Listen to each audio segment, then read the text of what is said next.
آپ کے ساتھ اللہ رب العزت کے 3 ناموں کا ایک انتہائی طاقتور عمل شیئر کرنے جا رہے ہیں۔ یہ عمل وظیفہ کسی بھی پریشانی کو ختم کرنے کے لیے بے مثال وظیفہ ہے۔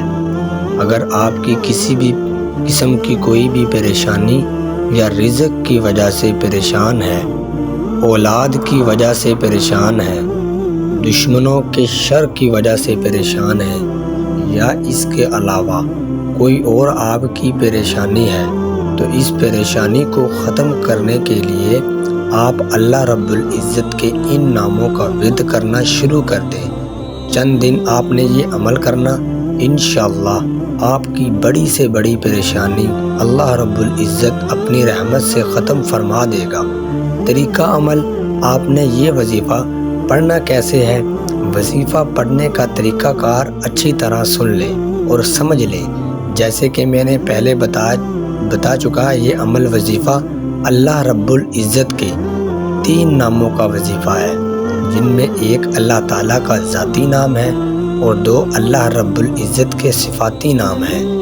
لیکن اس عمل کو آپ یا تو نماز فجر کے بعد پڑھیں یا پھر رات کو سونے سے پہلے کسی بھی وقت پڑھ سکتے ہیں۔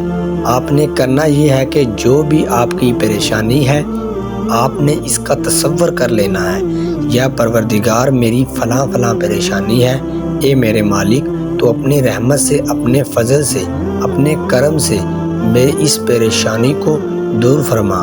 اس طرح آپ نے نیت کر لینی ہے۔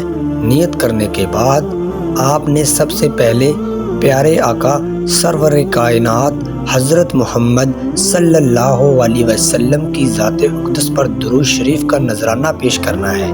اب جب آپ درود شریف پڑھ لیں تو درود پاک پڑھنے کے بعد آپ نے اللہ رب العزت کے یہ 3 نام ہیں، یا اللہ، یا وہاب، یا عزیزو۔ ان میں سے ایک اللہ تعالیٰ کا ذاتی نام ہے اور باقی 2 اللہ رب العزت کے صفاتی نام ہیں۔ ان ناموں کو آپ نے 100 مرتبہ پڑھنا ہے، یعنی ان ناموں کی آپ نے ایک تسبیح پڑھنی ہے۔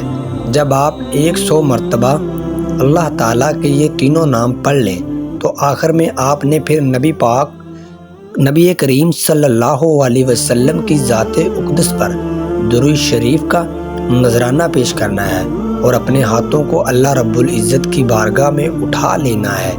پھر بڑے عاجزی کے ساتھ، بڑی انکساری کے ساتھ اللہ رب العزت کی بارگاہ میں آپ نے دعا مانگنی ہے۔